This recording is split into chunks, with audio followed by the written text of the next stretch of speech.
Pues de lo que se trata es compartirles el sentido de este proyecto de investigación cuyo título ya ha leído precisamente Sofía. Se llama Cosmografía ontológica hacia una heurística filosófica multidisciplinaria. Un nombre un tanto, puede sonar un poquito pretencioso, abstracto, pero ya les iré compartiendo un poquito a qué se refiere. Podría comenzar con el subtítulo del proyecto, hacia una heurística filosófica multidisciplinaria. El objetivo de este proyecto es construir una serie de criterios conceptuales que yo no denominaría ni teóricos ni metodológicos. No se trata de construir una teoría, tampoco una metodología, sino criterios heurísticos, es decir, criterios que nos permitan establecer un puente, un diálogo entre teorías y conceptualizaciones filosóficas, sí, pero estableciendo un diálogo con saberes que provienen de otras disciplinas, ¿no? De allí este adjetivo multidisciplinaria, hacia una heurística filosófica multidisciplinaria. Esto considerando el entorno de fragmentación del saber, de hiperespecialización que hemos visto en las últimas señas, en las últimas fechas en general en toda la producción del saber occidental, ¿no? Es un poquito ir a contracorriente de esta fragmentación del saber. Y bueno, y el título, Cosmografía ontológica, se refiere pues a la propuesta, ya la propuesta heurística que se está planteando en general en el proyecto. Ya enseguida les platicaré también un poquito sobre el sentido de este nombre. Quisiera hablar rápidamente de tres aspectos en los que consideramos que hay una relevancia o en lo que puede contribuir este proyecto. En primer lugar, se trata de una pertinencia que consideramos que existe para la filosofía, porque ustedes seguramente también lo sabrán, en últimas fechas, en últimas décadas, la filosofía y en general las humanidades están en una especie de crisis de legitimidad en la cual parece que están alejadas de los problemas concretos, cotidianos de la sociedad. Entonces, un poco de lo que se trata es también de construir criterios para romper un poquito con esa idea, ¿no?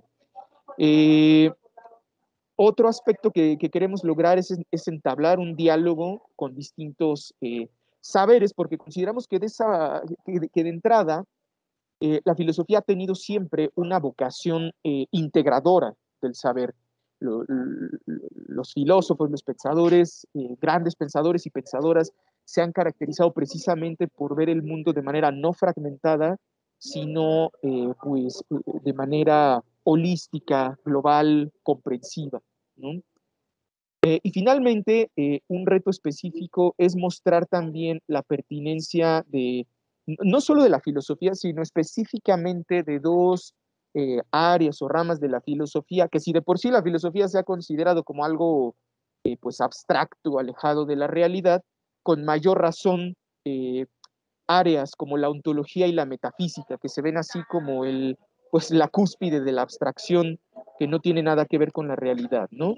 Entonces, justamente de lo que se trata es de mostrar cómo también desde la ontología y la metafísica se pueden construir criterios teóricos, conceptuales, heurísticos, para interpretar problemas muy puntuales de la realidad humana y pues eventualmente a partir de esos diagnósticos contribuir a una posible mejora, ¿no? de nuestra realidad. Bueno, entonces paso a lo siguiente. Eh, Esto tiene que ver con algunas consideraciones históricas y epistemológicas, ¿no? Partimos en general de la idea de que la modernidad, todo este gran periodo histórico que arranca en el siglo XV, XVI, se ha caracterizado por un proyecto digamos, de representación y de disponibilidad de la naturaleza, ¿no? No voy a entrar en muchos detalles.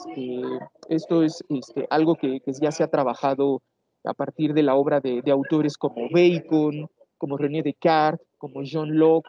Son pensadores que de un modo u otro van construyendo la epistemología de la modernidad y a pesar de sus diferencias y matices muy diferentes que pueden llegar a tener, el rasgo que sí tienen en común pues es esta tendencia a una división de saberes, de disciplinas, algo que está muy claro en el método, en el discurso del método de René Descartes. Y el trasfondo de esto, y el mismo Descartes pues no tiene empacho en decirlo, es lograr una mayor representabilidad de la naturaleza para lograr pues un dominio más exitoso, una manipulación más exitosa de esa naturaleza, ¿no? Con otros criterios, Locke dice algo similar. Locke, de hecho, es partidario, así como Bacon, de, digamos, de dividir los saberes especulativos de los saberes que tienen una utilidad directa, ¿no? Bacon es el primero en establecer esta división. Lo que sea especulativo, pues está muy bien, pero vamos a hacerlo a un lado para concentrarnos en los saberes que tienen un cierto perfil utilitario, ¿no? Bueno, entonces, en general, esta es una tesis de inicio, ¿no? Que el saber de la modernidad se ha constituido en esta fragmentación del saber. Y entonces, pues aquí este proyecto ha construido una tesis que podríamos resumir en este punto.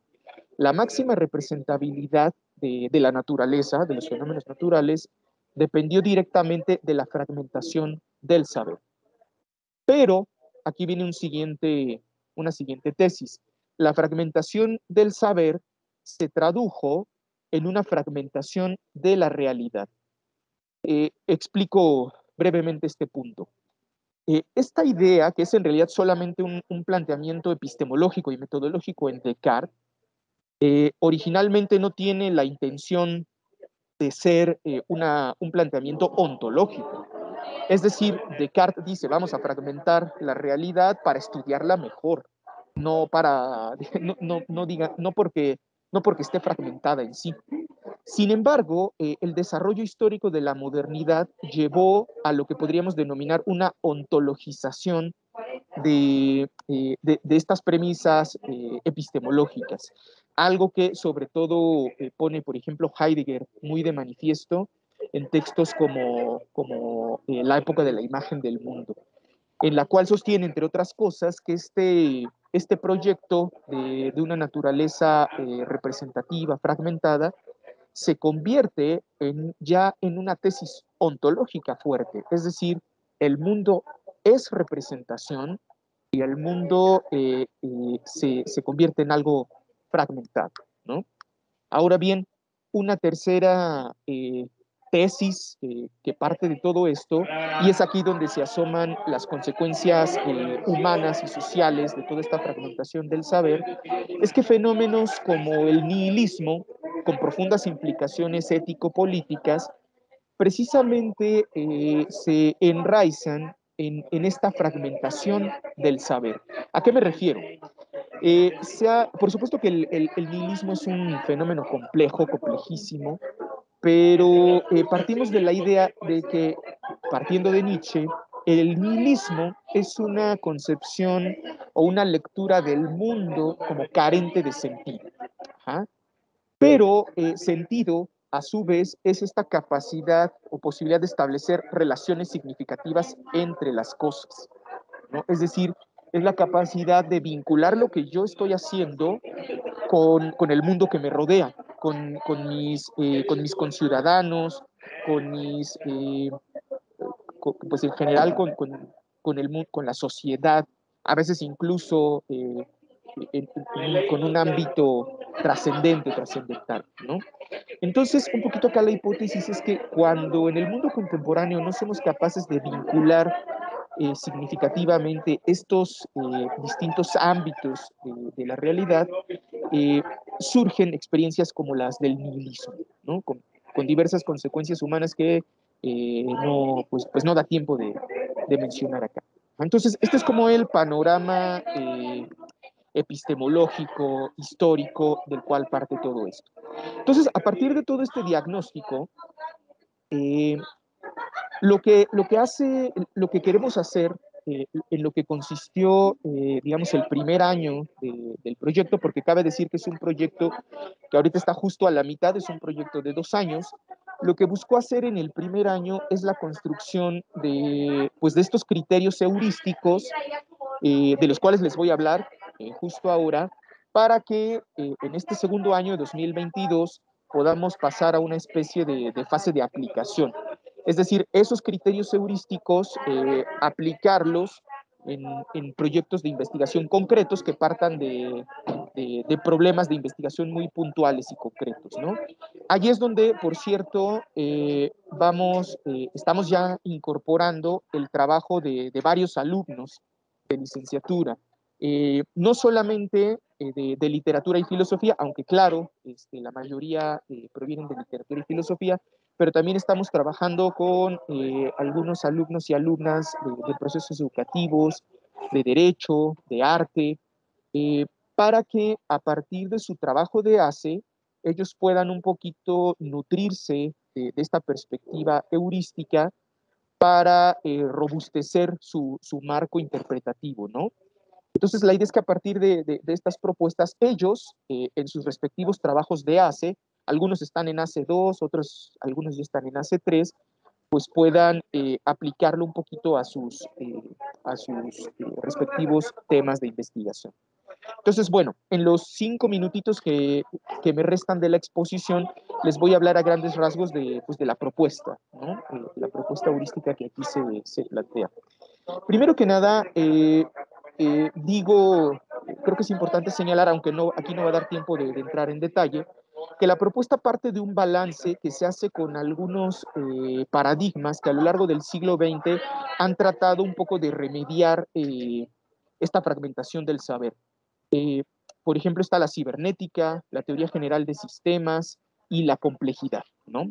No voy a entrar ahorita en detalle porque no da tiempo, pero podemos sacar la conclusión o el balance general al que hemos llegado, es que la singularidad de los diversos estratos fenoménicos, es decir, me refiero, por ejemplo, por hablar de la mayor división que existe, epistemológicamente hablando, entre los fenómenos humanos y los fenómenos naturales, por ejemplo, lo que lleva a la famosa división entre ciencias humanas o del espíritu y las ciencias de la naturaleza, esa singularidad, que de hecho fue un logro de la epistemología moderna, reconocer que lo humano no es reductible a las leyes de la naturaleza, pero viceversa, que la naturaleza no sigue criterios humanos, ese fue un logro de la modernidad.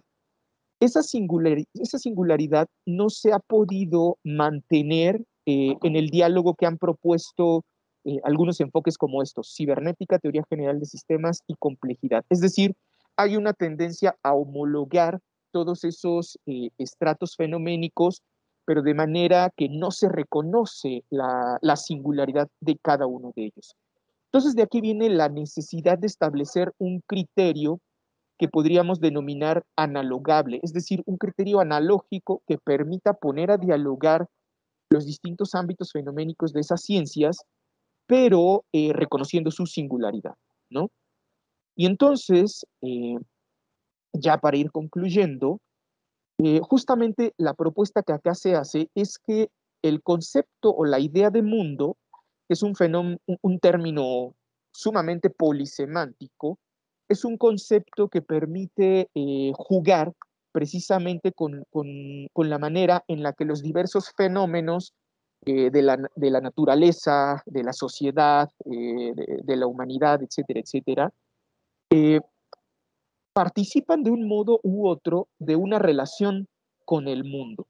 Entonces, lo que propone este modelo heurístico es una construcción una idea de mundo a partir de 4 manifestaciones de mundo precisamente, lo que acá denominamos mundo praxis, mundo hermenéutico, mundo natural y mundo en sí.